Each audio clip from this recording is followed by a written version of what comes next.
Hello friend, मैं आनंद राज। आप सब देखिए, आज हम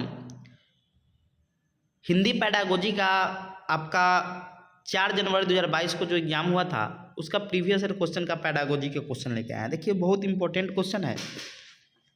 वीडियो पूरा देखिएगा, आपको अच्छा से समझ आएगा। समझ गए?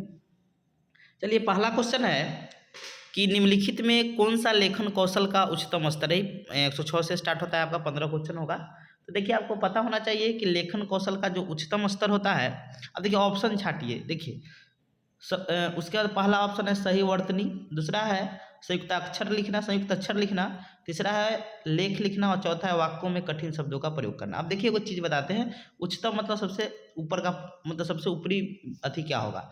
अब देखिए, सही वर्तनी तो बच्चा शुरू में ही सीख लेता है। जैसे आप लेख लिखना होगा तो सही आपको लिखने सही वर्तनी का प्रयोग करना होगा। फिर दूसरा बात है संयुक्त अक्षर का प्रयोग तो आप जोड़ के कर लेते हैं। तो आपका तो ए वाला ऑप्शन तो होगा नहीं आपका सही, और ए आपका होगा नहीं। और देखिए, आपका 3 नंबर जो ऑप्शन है लेख लिखना, ये उच्चतर स्तर होता है। जब आप लेख लिख लेते हैं तो आपको बोला जाता है कि आप लेखन कौशल को प्राप्त कर लिया, आप अति पर पहुंच गए हैं। समझ गए? तो यहाँ पर जो आंसर होगा वो लेख लिखना आपका लेखन कौशल का सबसे उच्चतम है। कठिन शब्दों का प्रयोग करना, ये आपका लेखन कौशल का, ये आपका संज्ञानात्मक आपका विकास का ये चीज़ बता रहा है। समझ गए? तो आपका 106 का आंसर क्या हो जाएगा? 3 नंबर हो जाएगा। समझ गए? अगला 107 नंबर क्वेश्चन है कि आप भाषा शिक्षक के रूप में पाठ्य सामग्री के किस स्वरूप को अपनाएंगे। अब देखिए, यहाँ पर अमूर्त अमूर्त दिया है। मूर्त से अमूर्त हम लोग चलते हैं तो यहाँ पर 2 ऑप्शन तक कट गया। अब एक विश्लेषणात्मक दिए हैं और धनात्मक दिए। देखिए, पहले आप विश्लेषण कीजिएगा तब ना बच्चा के दिमाग में अवधारणा बनेगा। तो पहले विश्लेषण होगा तब अवधारणा होगा, इसलिए इसका आंसर क्या हो गया आपका? 1 नंबर हो जाएगा। पहले विश्लेषण कीजिएगा तब बच्चा के दिमाग में अवधारणात्मक नहीं कॉन्सेप्ट बनेगा, एक उसके दिमाग में फिगर बनेगा, इसलिए आंसर क्या हो जाएगा आपका? तो 1 नंबर हो जाएगा। सो ऐसे छाट के आप बना सकते हैं। अगला है क्वेश्चन कि पियाजे के अनुसार भाषा अर्जन की प्रक्रिया क्या है। देखिए, यहाँ पर साहचर्जन होगा नहीं, मिलजुल कर, तो आपका वाइगोस्की बोले हुए हैं। सामाजिक होगा नहीं, सुमेलन मतलब ही होगा मिलजुल के, तो बच गया। युक्तिजन क्या है आपका? भाषा अर्जन क्या है? एक युक्तिजन है। आपको मौका मिलेगा खोज करने के लिए दिया जाएगा, आप कर सकते हैं। समझ गए? एक अपॉर्चुनिटी बोल सकते हैं इसको, युक्तिजन को। तो पियाजे के अनुसार भाषा अर्जन की प्रक्रिया क्या है? युक्तिजन है, यानी आपका 108 का 3 नंबर हो जाएगा। समझ गए? 109 नंबर क्वेश्चन है आपका कि एक विद्यार्थी जिसके घर की भाषा और विद्यालय की भाषा अलग अलग है, आप एक संसाधन के रूप में उसकी कैसे मदद कर सकते हैं। तो पहला ऑप्शन है उसे कक्षा में अधिक समय और ध्यान देकर कक्षा में बहुभाषा। देखिए, सबसे बेस्ट ऑप्शन है बहुभाषिता के संसाधन रूप में।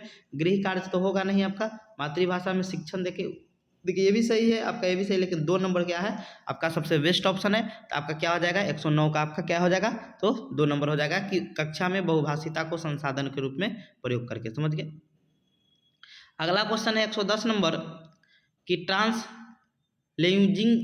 लेजुइंग एक भाषा से दूसरी भाषा में जाना के संबंध में इन कथनों और ब में विचार कीजिए। पहला करा है लेजुइंग बहुभाषावाद का एक लचीला स्वरूप। देखिए, बहुभाषावाद क्या होता है कि बहुत सारा भाषा को जानना, यानी एक से अधिक भाषाओं को जानना है। तो वही चीज़ है, तो सही बात है कि बहुभाषावाद का एक क्या है? बहुभाषावाद का एक लचीला स्वरूप, एकदम सही बात है। अब एक भाषा सीख रहे हैं, अब मान लीजिए टीचर पढ़ा। देखिए, ये चीज़ क्या होता है ये बता। देखिए, मान लीजिए टीचर हिंदी में पढ़ा रहा है, बच्चा मान लीजिए भोजपुरी, तो बच्चा को भोजपुरी में बोलने के लिए मौका दिया जा रहा है, उसी को हम लोग ट्रांसलेजुइंग कहते हैं। समझ गए? तो ये बहुभाषावाद का एक लचीला स्वरूप, एकदम सही बात है। दूसरा करा है कि ट्रांसलेजुइंग संप्रेषण क्षमता के संवर्धन के लिए जानी गई भाषाओं के बीच एक भाषा दूसरे मतलब भाषा में व्यवहार मिलाना है। दिन सही बात है कि आप बात कर रहे हैं तो आप कंफर्टेबल नहीं तो दूसरे भाषा में बात कर सकते हैं, दूसरे भाषा में व्यवहार लेना, तो ये भी सही है। नहीं आपका और व दोनों सही है। समझ गए? यानी इसका आंसर क्या नंबर हो जाएगा आपका?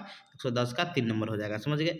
111 नंबर क्वेश्चन है आपका कि समग्र भाषा उपागम में भाषा अधिगम के लिए एक उपकरण। आपको पता है कि साहित्य क्या होता है? सबसे अच्छा माना जाता है समग्र भाषा मतलब उपागम के लिए। समझ गए? तो इसका आपका बाल साहित्य होगा नहीं, खिलौना होगा नहीं, क्रिया होगा नहीं। 11 का 2 नंबर हो जाएगा। 112 नंबर क्वेश्चन है आपका कि देखिए, कुल भौतिक प्रतिक्रिया जिसे हम लोग बोलते हैं टोटल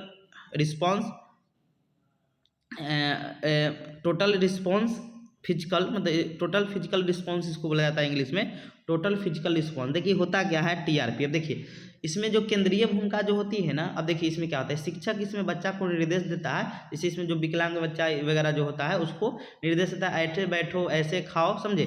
इसमें जो मुख्य भूमिका होती है किसकी होती है? शिक्षक की होती है। अब बच्चा क्रिया के द्वारा कोई चीज़ काम करता है, याद रखिए, किसके द्वारा? क्रिया के द्वारा। समझ गए? और इसके याद रखिएगा, इसके जो कुल भौतिक जो आपके इसका जो पूछेगा कि कुल भौतिक प्रतिक्रिया जिसे हम लोग TRP यानी टोटल टोटल, इसका फुल फॉर्म होता है टोटल रिस्पॉन्स। पी से आपका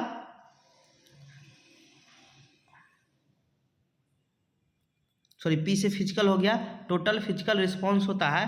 तो देखिए इसका जो खोज किए थे, याद रखिएगा, इसका जो खोज किए थे उनका नाम है आपका, पूछा जाता है जेम्स, ये पूछ देगा आपके एग्जाम में, समझ गए।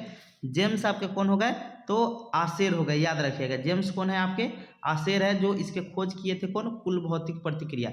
इसमें जो शिक्षक होता है उनका केंद्रीय भूमिका होता है, और जो विद्यार्थी होता है विकलांग वगैरह उसको निर्देश दिया जाता है कि आप ऐसे काम कीजिए, यानी क्रिया के द्वारा कोई काम करते हैं विद्यार्थी। पूछेगा कि टोटल रिस्पॉन्स, जो टोटल फिजिकल रिस्पॉन्स में बच्चा कैसे कार्य करता है, तो क्रिया के द्वारा कार्य करता है, याद रखिए, किसके द्वारा, क्रिया के द्वारा। यहाँ टीचर बोलेगा ऐसे काम करो तो निर्देश में शिक्षक का मुख्य भूमिका होता है, समझ गए। तो आंसर आपका क्या है, 112 का ए नंबर हो जाएगा, समझ गए। 113 नंबर क्वेश्चन है आपका कि राष्ट्रीय पटचर्या रूपरेखा 2005 के आधार पर पठन कौशल से क्या तात्पर्य है।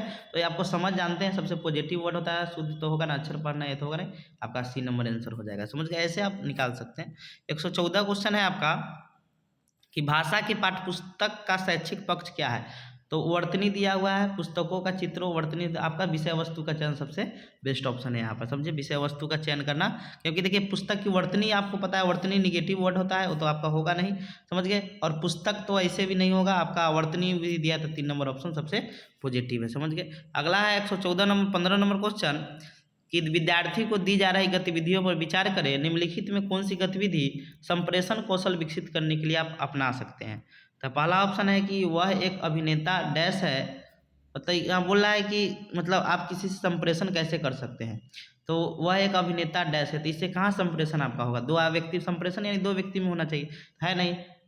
सप्ताहांत पर मैं सुबह जा रहा हूँ, फिर शाम में इतना बजे वापस आऊँगा, वो चीज़ है। फिर कह रहा है कि अपने मित्रों से पूछो, यहाँ देखिए पूछने के लिए बोला है, तो संप्रेषण का बात होगा कि नहीं होगा, इसीलिए आपका ये हो जाएगा। अपने सहपाठी से उन 2 बिंदुओं के बारे में पूछे थे, इसमें भी संप्रेषण होगा, यानी आंसर क्या हो गया आपका 3 और 4 यहाँ पर संप्रेषण वाला हो जाएगा, समझे। ये सब आपका कट जाएगा 3 को, ये आपका 4 नंबर आंसर हो जाएगा, समझ गए।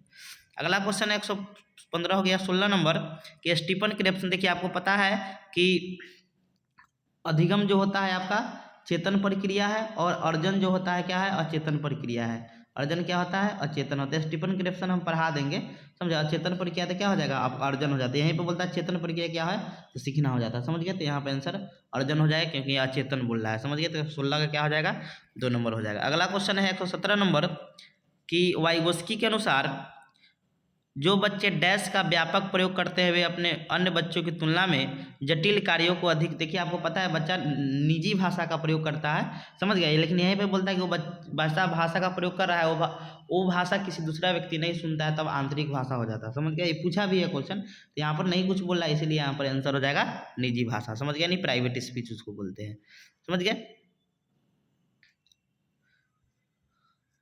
यहाँ पर निजी भाषा आंसर हो जाएगा, समझ गए, यानी 117 का 3 नंबर। अगला है 118 नंबर कि पियाजे के अनुसार भाषा का विकास डैश से डैश तक होता है, आपको पता है, हम आत्मकेंद्रित से सामाजिक की तरफ होता है, समझ गए, यानी सी नंबर हो जाएगा। अगला है 118 नंबर, हो गया। 119 है कि कक्षा में चर्चा के दौरान कक्षा 5 के एक विद्यार्थी भ्रष्टाचार के कारणों पर अपना दृष्टिकोण प्रस्तुत करती है।